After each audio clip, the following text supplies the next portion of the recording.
Yo. It's Jay Spivey coming to you again with another video.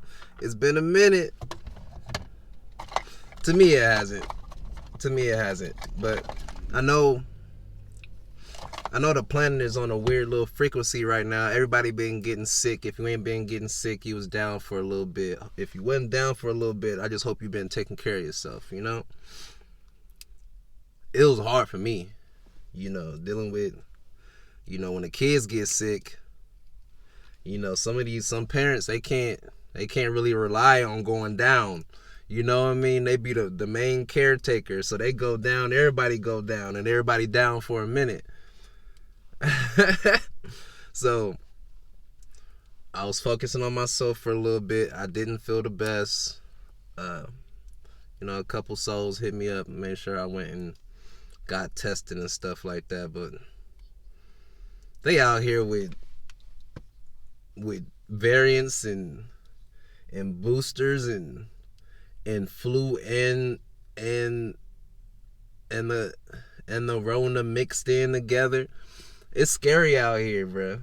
It's scary out here. Rest in peace to a college kid. I didn't know him super. You know what I'm saying? I knew nothing about him, but I definitely saw that him and his brother had been fighting in the hospital. So, shout out to, I think it's two of them. They're brothers. So one of them didn't make it though. So, shout out to them. Hopefully the other one makes it. But you gotta protect yourself out here. And it's easier said than done. You know what I'm saying? You could just go into a massive fear and fall back from everybody. That's something that a Virgo would do. Fuck around and just fall back from everything that's going on right now.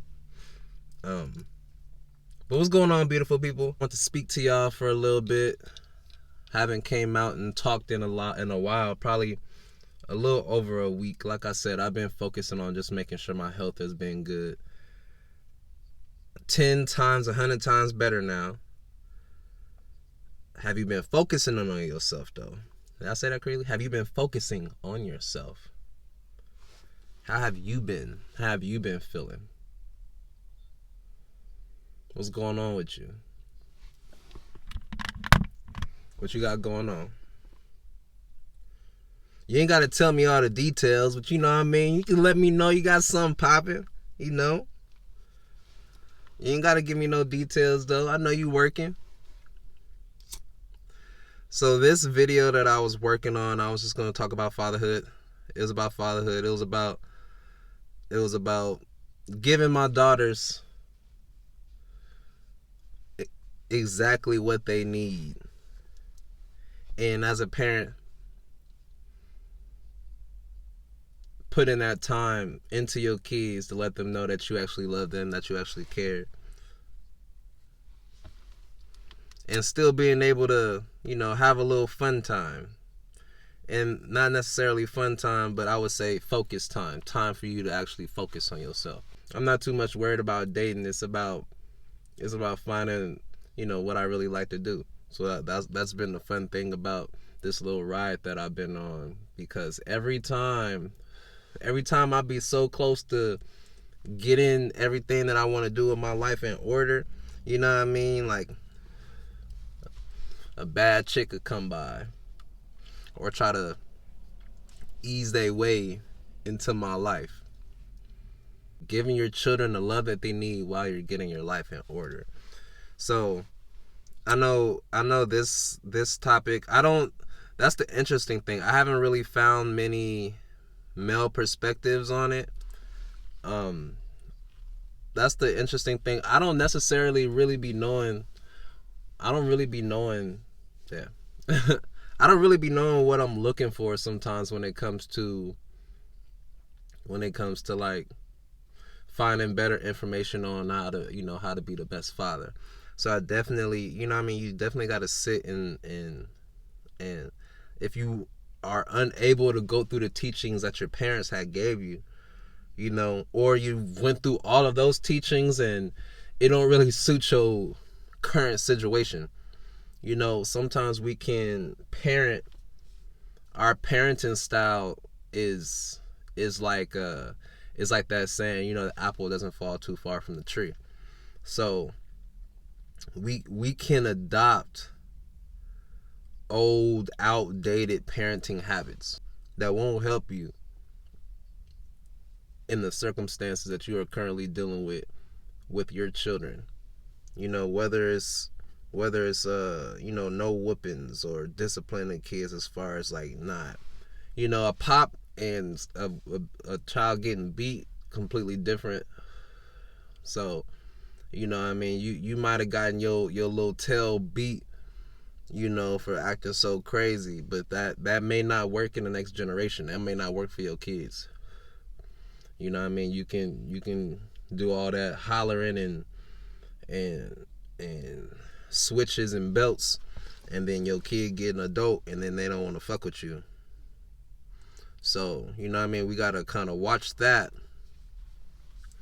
and realize they're their own being, and we're supposed to be here to guide. But I realize, like, guiding the child, they're still gonna, we're humans, we're not perfect. We're gonna make mistakes. Adults make mistakes, parents make mistakes. Let's not bash our children so hard that a mistake in their adolescent years creeps into their adulthood to where, like, they're lacking a function of something. Like, damn, like, like, I tried to do so many things, but my parents didn't care. So, when I become an adult, now I just quit everything. Like, I push my child to failure. And that's probably one of the things that I learned. I watched from the content that I've probably been absorbing, is that I just want my child to have such a massive imagination when it comes to the things that she wants to create, because I still definitely feel like children, they're closer to God than we are. They're closer to that God essence than we are. So when I think about God, I think of God as a creative God. Not some angry old man that don't want you to be happy, that doesn't want you to grow, that doesn't want you to be more. So when it comes to my child, I'm talking to the the 2-year-old, but it's my 10-year-old right now. So for her, it's like, she's artsy. She does a lot of like arts and crafts. She draws, she paints now. So it's like every piece that she works on, she's extremely excited to show it, and which I don't have a problem with, because it's something that I see that she actually takes a interest in. So it's easy for me to give her the iPad and to tell her just to go ahead, and she'll be on Pinterest looking up art stuff, and next thing you know, I got 3 or 4 or 5, 10 notes in my phone of some art stuff that she wants to get, so she can draw some better paintings or make some better artwork. And that's what I don't have a problem with any of that, but it's about giving her that time for her to be able to cultivate that, for her to let that grow, for her to let that simmer and develop. And I don't want to burn her out, so that's when I'm just like, I just let her go. That's what I'm saying. I don't try to push it on her. I don't try to be like, yeah, you need to be drawing every single day. This is something. No, that's what I'm saying. If she loves to do it, I just want her to do it in every aspect and every form of it. You know what I mean? Like, have something that you can do when you don't feel like dealing with the outside world, that you can sit there and create. I think that's beautiful. A lot of us never got the opportunity to do that, and we ended up losing our inner child because of it. But God is watching over us. God is protecting us. God is waiting for you to step into the next phase of your life. I'm really speaking to myself, but just waiting for you. You know, some of us, it takes years. You know, some of us, and this is why I think God's been calling me to, for my alone time, because I haven't. I spoke on it before, but this is the longest that I've been alone. And what, I'm going on 2 years. I spent way too many years in a relationship that I wasn't supposed to be in, instead of developing myself. So now I got to get it done while trying to maintain a regular job, trying to be a full-time parent, trying to develop my skills and whatever else I want to do outside of work. I stay off the internet so then I can focus on clearing my head so I can get the necessary information that I need for the things that I want to do. You can get overwhelmed. Remember, I spoke on that too. You can get overwhelmed. You gotta put yourself in alignment with your happiness. Every single day you gotta work. It might take you some time to find that thing that you really want to do that excites you. But once you find it, you gotta start nurturing it, Even when it comes to my poetry, I take my time with it because I know it comes in flows of emotion.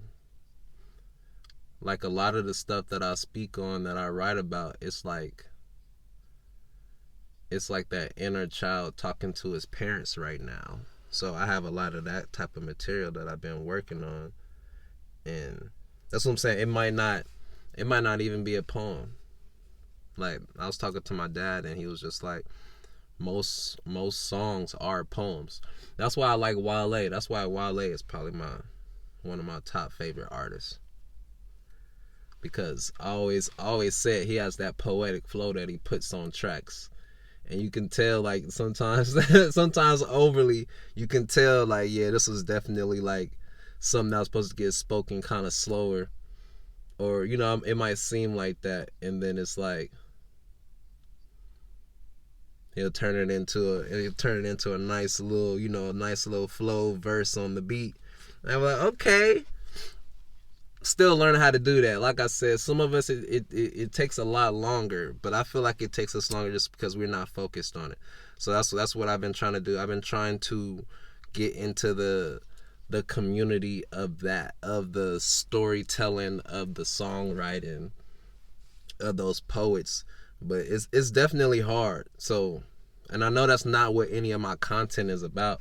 So, but how many YouTubes are you gonna make so you can put your creative outlets on different platforms? I could have at least three different YouTube channels for everything that I put up, but I still have to start getting the videos out. I still have to start doing that kind of work. So I'm just, it takes a while. So it's okay to just finally get started and try to open up your mouth and actually speak. You got to start somewhere.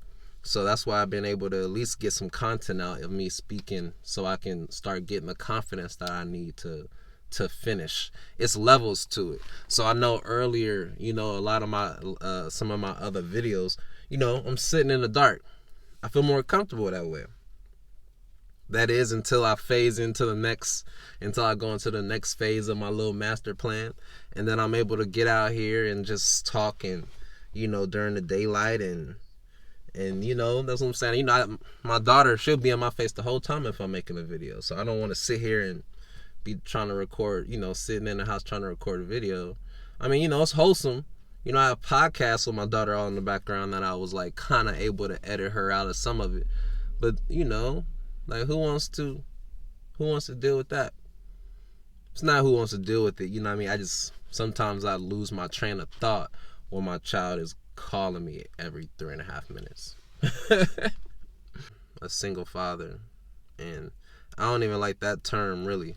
I'm just a father doing this job, trying to make sure my kids don't grow with trauma, so then they gotta heal from stuff. I love myself, and I love my children too much for that. So if I have to put a pause and put a halt to my social life, it's not really hard for me to be social. So that's the easy thing for me. I just see everything that goes on with being the type of father that I am, and not really,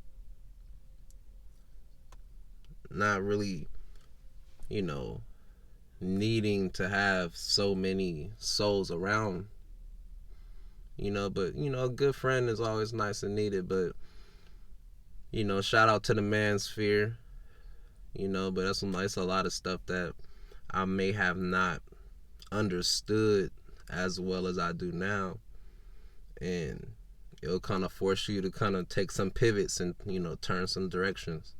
This understanding that you have to have a life just to and that's what I'm saying. It's extremely simplified when you think about it, but it's still about putting the necessary work in. And some of us can't even get the consistency down. That's one of the main things that we got to get down first is the consistency. That's what that learning how to be a man is. That's gonna be what my next video is. Growing up, did you really learn how to be a man?